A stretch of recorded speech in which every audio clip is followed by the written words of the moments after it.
तो मूवी की शुरुआत में हम एक अय्याश एम्परर को देखते हैं जो कि अपनी सर्वेंट्स के साथ आग में चोली खेल रहा होता है। तभी उसे किसी चीज की महक आती है और वो उसकी तरफ खींचा चला जाता है और जब वो अपनी आंखों से पट्टी को हटाता है तो उसके सामने एक लड़की होती है जो कि असल में ब्लैक ड्रैगन थी। तभी जियाओबाई नाम की व्हाइट ड्रैगन सभी गार्ड्स को मारती हुई वहां आती है और वो ब्लैक ड्रैगन से कहती है कि ह्यूमन वर्ल्ड में आना हमारे डीमन वर्ल्ड के रूल के खिलाफ है, इसलिए तुम्हें मेरे साथ वापस घर चलना होगा।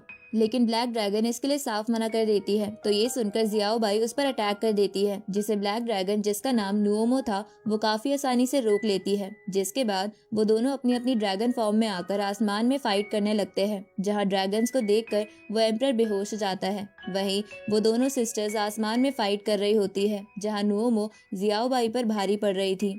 तभी नुओमो अपना एक पावरफुल अटैक करती है जिससे जियाओबाई बेहोश होकर अर्थ पर गिर जाती है। जिसके बाद हम होंगजी नाम के एक लड़के को देखते हैं जो कि एक टेम्पल में गार्ड का काम करता था और जब वो टेम्पल में आता है तो वो टेम्पल की जमीन और छत दोनों टूटी हुई देखता है, जिससे वो थोड़ा घबरा जाता है और भगवान का नाम जपने लगता है। उसी वक्त उसे वहां बने एक टब में कोई हलचल महसूस होती है और जब वो एक स्टिक की हेल्प से उस टब को चेक करने लगता है तो उसमें से जियाओबाई बाहर निकल के एक जगह बैठ जाती है। तो होंगजी उसे फ्लाई करता हुआ देख समझ जाता है कि वो डीमन है, इसलिए वो वहां से भागने लगता है। लेकिन जियाओबाई उसे अपने पावर की हेल्प से पकड़ लेती है, जिसके बाद वो होंगजी को उल्टा लटकाकर उससे सवाल जवाब करने लगती है, जिस पर होंगजी उसे बताता है कि वो बस एक नॉर्मल ह्यूमन है जो कि इस टेम्पल में ही रहता है और वो माउंटेन पर कुछ मेडिसिन लेने के लिए गया हुआ था। वहीं ये सब एक क्रो देख रहा था और वो क्रो आकर ये सारी बात एक डीमन को बताता है, जिसके बाद वो डीमन नुओमो को आकर व्हाइट ड्रैगन के बारे में बताता है कि वो अब भी जिंदा है, जिस पर वो कहती है कि जो कोई भी मेरे प्लान के बीच में आएगा वो मारा जाएगा। तभी वहां उस एम्परर का बेटा आ जाता है जो कि नुओमो को प्यार करता था और वो उससे कहता है कि एक बार उस बुढ़े को मर जाने दो, जिसके बाद मैं यहाँ का एम्परर बन जाऊंगा, जिसके बाद हम दोनों मिलकर यहाँ राज करेंगे। दूसरी तरफ जियाओबाई होंगजी को अपने साथ लेकर कहीं जाने लगती है तो होंगजी उससे डरते हुए पूछता है कि आप कौन हैं और क्या आप मुझे खाने वाली हैं, जिस पर जियाओबाई उसे बताती है कि मैं ड्रैगन क्लैन की सेकंड प्रिंसेस व्हाइट ड्रैगन हूँ और मैं कहीं जाने वाली हूँ, लेकिन उसका रास्ता बहुत लंबा है, इसलिए मैं टाइम पास के लिए तुम्हें साथ लेकर चल रही हूँ। जिसके बाद वो दोनों बोट से कहीं जाने लगते हैं, जहाँ जियाओबाई होंगजी के पास आकर उससे मजाक करते हुए कहती है कि आखिर तुम्हारा कौन सा पार्ट सबसे ज्यादा डिलीशियस होगा, जिस पर वो डरते हुए कहते हैं कि तुम मुझे मत खाओ क्योंकि सभी ह्यूमन काफी अच्छे होते हैं और वो हमेशा प्यार से रहा करते हैं। जिस पर जियाओबाई उससे पूछती है कि आखिर ये प्यार क्या होता है, जिस पर होंगजी उसे बताता है कि प्यार वो है जिससे हम किसी के साथ अटैच फील करते हैं। तो जियाओबाई उसे अपने कैद से आजाद करके सोने के लिए बोट के अंदर चली जाती है, जिसके बाद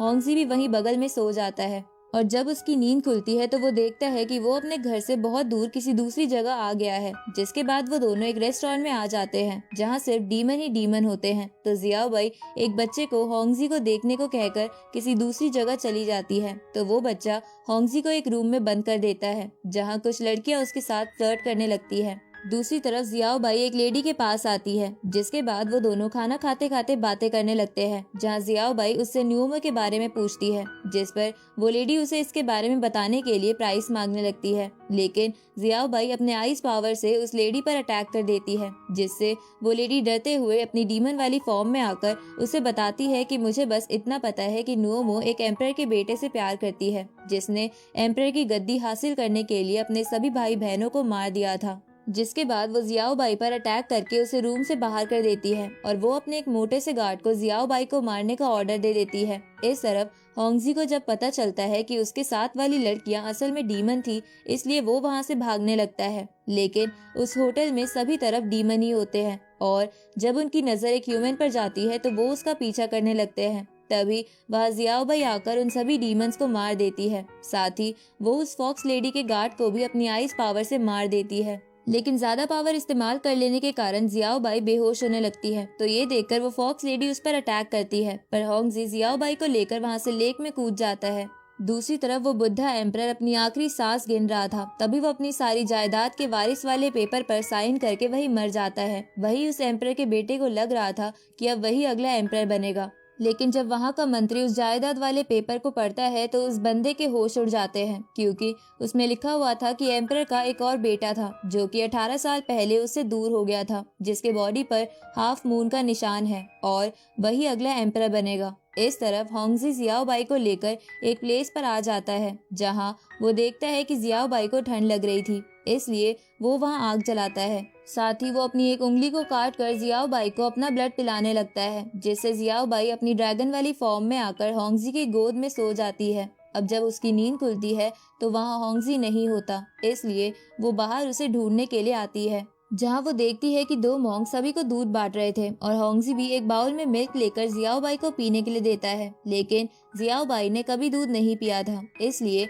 उसे उसका स्वाद अजीब सा लगता है और वो पूरे बाउल को फेंक देती है। लेकिन उस गिरे हुए दूध को दो बच्चे आकर पीने लगते हैं। तभी वहाँ एक मॉन्क आकर जियाओ बाई से कहता है कि होंगजी मेरा दोस्त है और मैं उसे कल वापस टेम्पल लेकर चला जाऊंगा। तभी वह एम्पायर का आदमी आकर अनाउंस करता है कि यहाँ पर जिसकी बॉडी पर भी हाफ मून का निशान है वो बाहर आ जाए, वरना सभी लोग यहाँ मारे जाएंगे। जिसके बाद उसके आदमी वहाँ के लोगों को पीटने लगते हैं। तो ये देखकर वो सभी मॉन्क और होंगजी उन सभी गार्ड्स को रोकने की कोशिश करते हैं, लेकिन वो गार्ड्स उल्टे मॉन्क और होंगजी को ही मारने लगते हैं। लेकिन तभी वहाँ जियाओ बाई आ जाती है और वो वहाँ के सभी गार्ड्स को पीटने लगती है। साथ ही वो उस एम्परर के आदमी के हाथ को फ्रीज कर देती है, जिससे उस बंदे को समझ आ जाता है कि जियाओ बाई एक डीमन है, इसलिए उसके सभी आदमी अपनी जान बचाकर वहां से भाग जाते हैं। तो उसके जाने के बाद एक ओल्ड मैन जियाओ बाई से पूछता है कि क्या तुम ह्यूमंस को खाती हो, जिसको सुनकर जियाओ बाई को बहुत बुरा लगता है और वो बिना कुछ बोले वहां से चली जाती है। जिसके बाद वो रूम में बैठकर अकेली उन सभी बातों के बारे में याद करने लगती है कि कैसे ह्यूमंस भूखे रहते हैं फिर भी एक दूसरे को नहीं मारते। साथ ही ये भी याद करती है कि आज होंगजी ने उसे लव के बारे में बताया था। तभी वहाँ होंगजी आ जाता है और वो जियाओ बाई को बताता है कि आज न्यू ईयर है। साथ ही वो न्यू ईयर पार्टी में चलने के लिए उसे इनवाइट करता है, जिस पर जियाओ बाई उससे कहती है कि सभी लोगों को मेरी सच्चाई पता चल गई है, इसलिए मैं लोगों के बीच नहीं जाना चाहती। ये सुनकर होंगजी उससे कहता है कि मैंने सारी प्लानिंग कर ली है और वो उसे एक ड्रेस देता है जिससे उसे कोई ना पहचान सके। दूसरी तरफ वो लेडी फॉक्स ब्लैक ड्रैगन के पास आकर जियाओ बाई के बारे में बताती है कि वो मेरे हाथों से जिंदा बचकर निकल गई।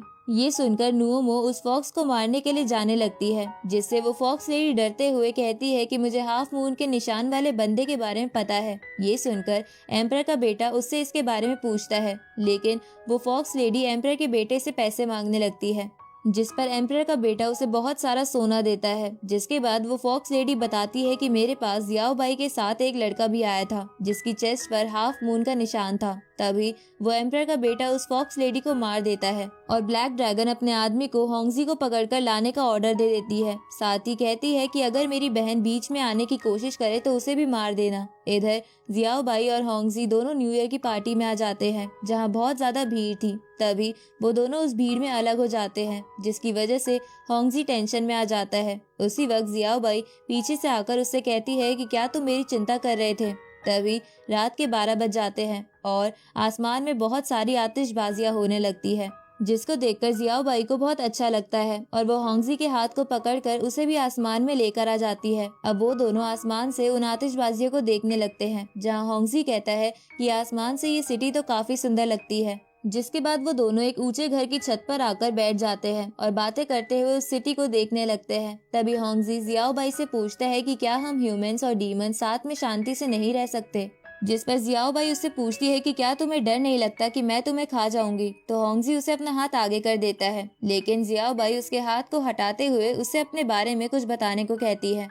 तो होंगजी उसे बताता है कि मेरे मास्टर ने मुझे बताया था कि मैं उन्हें टेम्पल के डोर पर पड़ा हुआ मिला था, जिसके बाद से मैं उसी टेम्पल में अपने मास्टर के साथ रहता आया हूँ और बुद्धा की पूजा करता आया हूँ। लेकिन कुछ साल पहले मेरे मास्टर भी गुजर गए। तभी जियाओ बाई को नींद आ जाती है और वो होंगजी के कंधों पर ही सो जाती है। अगली सुबह दोनों बातें करते करते सिटी में घूमने लगते हैं। तभी वो देखते हैं कि सिटी के बहुत से लोगों को किसी ने मार दिया है। तभी वो वहाँ उस डीमन को देखते हैं जिसे ब्लैक ड्रैगन ने भेजा था। तो उस डीमन को देखकर जियाओ बाई उस पर अटैक कर देती है, लेकिन वो डीमन उसके अटैक को काफी आसानी से रोक लेता है। जिसके बाद जियाओ बाई अपनी स्वॉर्ड को बाहर निकालते हुए उससे फाइट करने लगती है, लेकिन उन दोनों के फाइट के कारण होंगजी दूर जाकर गिरता है। उसी वक्त वो डीमन जियाओ बाई पर अटैक करके उसे दूर कर देता है और वो होंगजी को पास आकर उसके चेस्ट को चेक करता है, जिसके बाद वो उसे मारने लगता है। तो ये देखकर जियाओ बाई को काफी गुस्सा आता है और वो उस डीमन को वही मार देती है।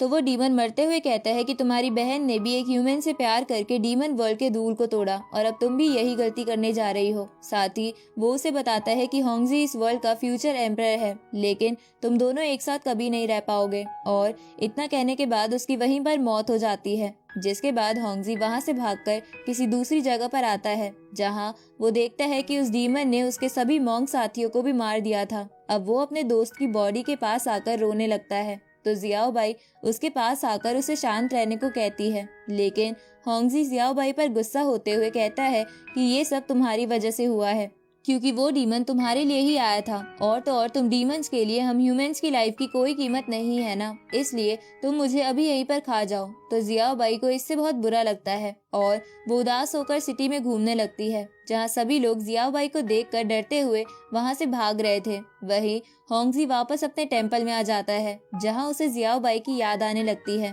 तभी उसे उसके मास्टर का विजन आता है, जिसको देखकर होंगजी रोते हुए अपने मास्टर से कहता है कि मुझे माफ करें, क्योंकि मैं अपने दोस्तों की जान नहीं बचा पाया। जिस पर उसका मास्टर उससे कहता है कि ये तो डेस्टिनी थी और इसमें तुम्हारी कोई गलती नहीं है, और तुम्हारे दोस्तों की सिर्फ बॉडी खत्म हुई है, सोल नहीं, इसलिए वो फिर किसी जगह पर रीबर्थ जरूर लेंगे, इसलिए तुम्हें उदास नहीं होना चाहिए। दूसरी तरफ वो एम्परर का बेटा ब्लैक ड्रैगन पर गुस्सा होते हुए कहता है कि तुम्हारे आदमी एक ह्यूमन को नहीं मार पाए, तुम डीमंस तो बिल्कुल बेकार हो। तभी वहाँ जियाओ बाई गुस्से में सभी गार्ड्स को मारते हुए आ जाती है, जिसको देखकर वो एम्परर का बेटा ब्लैक ड्रैगन से कहता है कि अगर तुमने इसे मार दिया तो मैं तुम्हारी गलती माफ कर दूंगा। तो ब्लैक ड्रैगन जियाओ बाई को मारने के लिए तैयार हो जाती है, क्योंकि वो एम्परर के बेटे से प्यार करती थी। जिसके बाद वो दोनों अपनी फायर और आइस की पावर की हेल्प से फाइट करने लगते हैं और वो दोनों अपनी ड्रैगन फॉर्म में आ जाते हैं। जिसके बाद वो दोनों आसमान में आकर लड़ाई करने लगते हैं, जहां ब्लैक ड्रैगन अपनी बहुत सारे फायर बॉल से जियाओ बाई पर अटैक करती है, जिससे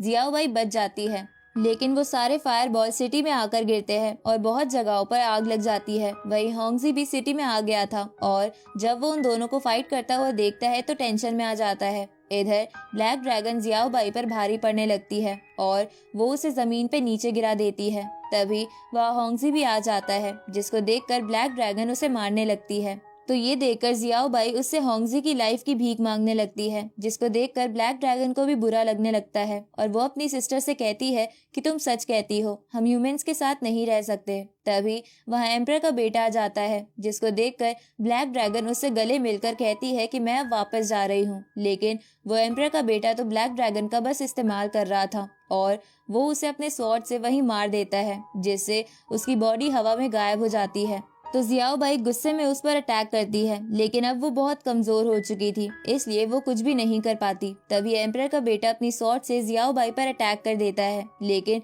बीच में होंगजी आ जाता है, जिसके कारण उसकी स्वॉर्ड होंगजी की बॉडी के आर पार हो जाती है। तो ये देखकर जियाओ बाई गुस्से में उसे भी फ्रीज करके वहीं मार देती है, जिसके बाद वो भी बेहोश हो जाती है। तभी वहाँ स्नोफॉल होने लगती है और जब कुछ देर बाद जियाओ बाई को होश आता है तो वो होंगजी को अपनी पीठ पर लेकर वहाँ से जाने लगती है। लेकिन होंगजी उससे कहता है कि अब मेरा टाइम आ गया है और मैं होप करूंगा कि अब तुम्हें लव और ह्यूमंस की लाइफ का मतलब समझ आ गया होगा और अब से तुम कभी भी अपने से कमजोर लोगों की कदर करोगी। अब वो इतना कहते ही वहीं पर मर जाता है, जिसके बाद हम कई साल बाद का समय देखते हैं, जहाँ वो ये सारी कहानी कुछ डीमन चाइल्ड को सुना रही होती है। जिसके बाद वो बाहर घूमने के लिए आई थी। तभी वो एक बंदे से टकराती है, जो कि कोई और नहीं बल्कि होंगजी था, जिसने फिर से इस वर्ल्ड में पुनर्जन्म लिया था। और इसी के साथ ये मूवी यहीं खत्म होती है।